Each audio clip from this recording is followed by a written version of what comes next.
Shalom Aleichem. Mishnah Yomi today is at the end of chapter 2 of Eduyot, Mishnah Yud. Afhu Haya Omer. Rabbi Akiva also used to say, Chamisha Devarim, there are 5 things, Shel Shnem Asar Chodesh, that last 12 months.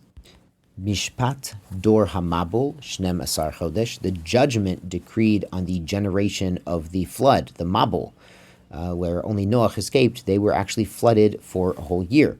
Mishpat Eov Shnem Asar Chodesh. Eov, Job, his tribulations and his suffering lasted a full year. Mishpat Mitzrayim Shnem Asar Chodesh. The Makot, the plagues in Egypt, there were only 10 plagues, but they were spread out, and the Egyptians were given ample warnings. The whole procedure took a year. Mishpat Gog Umagog La'atid Lavo. The judgment of Gog Umagog in the future. Now, this Gog Umagog is this tremendous war. God, in the future, Hashem will protect us, but some of the nations will come against Am Yisrael, led by Gog from Magog, in an epic battle at the end of days, apparently, and that will also be Shnem Asar Chodesh. Mishpat Rishayim Gehinnom, the judgment of evildoers in Gehinnom, the place of atonement, is Shnem Asar Chodesh. Nemar Chayim Yidei Chodesh B'Chodsho. There's a pasuk in Isaiah. It will be from month to month that they will come and bow to me, implying from the month in which the sinner passed away, he's being judged until that same month comes back again on the calendar.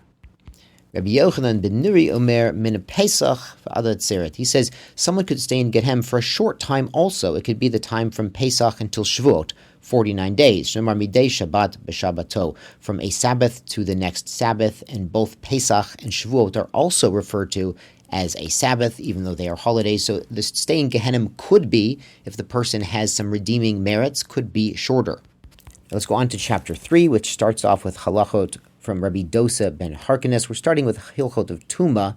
We've discussed Tumat Ohel, being under the same roof or tent with piece of a dead body. But there's also Maga, touching, and Masa, carrying. So there's 3 methods to transmit Tuma. So Kol HaMetamin ba'ohel, anything that creates impurity in an ohel, under a roof, and the minimum size is a kazayit, an olive's bulk of a human corpse. Shechilku, it got cut in half. But they brought it into the same house. Rabbi Dosa ben Harkanes metahar. Rabbi Dosa ben Harkanes says it's not tameh. There's no tumas ohel in that other room, even though there's a kazayit. It's been cut in half. There's no piece of a met that's the size of a kazayit anymore. The other sages would say even if the pieces are not touching, we would consider it as if they're touching and as if there's a kazayit and it's tumat ohel. Ketzad, what are cases like this? Hanogeya bechishne chotzai zaitim. Someone touches the size of 2 half zayit pieces, min a nevela, onosan, from a animal carcass, a nevela that didn't get shchita, or he carries them, ubamet, with a human corpse. Hanogea bekachatzi zayit, umachel kachatzi zayit. If he's touching a half zayit, a half olive, and he's also forming an ohel, for example, he puts his arm on top of it, we consider as if the tuma from that piece of a dead body goes straight up and is touching his arm. Onogea bekachatzi zayit, or he's touching a half a zayit, ukachatzi zayit machilav, and there's another half a zayit that's forming a roof over him. It's on top of him, even if it's not touching. Machil al kishnei chatzei zaitim, or he's forming a roof over 2 pieces. For example, his right hand's over one piece, his left hand's over the other piece. So now the person is like an ohel on both. Or similarly, machil al kachatzi zayit, he's over one piece, the kachatzi zayit mechalalav, and there's another half of zayit on top of him, being a roof over him.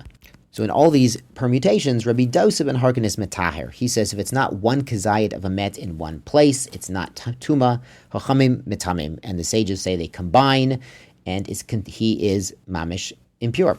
But here's some variations. He's touching a half an olive, and then there's an umbrella that's over him and over a different half an olive. So he's under an ohel with another half zayit size. O machil al kachatzi zayit, he's over a half a kazayit. Davar acher machil alav al kachatzi zayit, and there's another item forming a roof over him in a different piece. tahor. So he would be pure in these cases, even according to the sages. But Amar Rabbi Meir says, Af bezeh, Rabbi Dosa metacher, Rachamim tami says. Even in these cases, Rabbi Dosa would say he is still tahor, but the sages would say he's tameh even in these last two cases. And Rabbi Meir adds, Hakol tameh, that according to the sages, it's always a problem of tumah, meaning that small pieces always combine to the size that's big enough to convey impurity. Chutz min amaga imamasa, except for carrying plus touching. So if someone's touching a half size and carrying a half size, that wouldn't combine. Or if he's carrying a half size and he's under the same roof as another half, that wouldn't combine according to the sages. And the idea here being that tumat ohel is akin to maga, to touching. When something's under the same roof, or someone's body is directly over the tumah, or the tumah is directly over him, it's considered as if it's like shooting up or shooting down and directly contacting him. Whereas carrying, I'm talking about carrying without touching, like carrying in a backpack, it's not actually a form of touching, where ohel is sort of a form of touching. The Mishnah says, Zeh klal, this is the rule according to the sages, Kol shu mishem echad tameh, mishnei shemot tahor, which is basically if it's ohel plus ohel of half pieces, or it's maga plus maga touching, or it's masa plus masa carrying, it's definitely tameh. But even ohel and maga, according to the sages, those would combine. So like we just explained, being under the same roof with a half size and touching a half size piece would combine. It's only carrying a half size piece which would not combine, according to Rabbi Meir explaining the sages. Yeshar koach tizku l'mitzvot.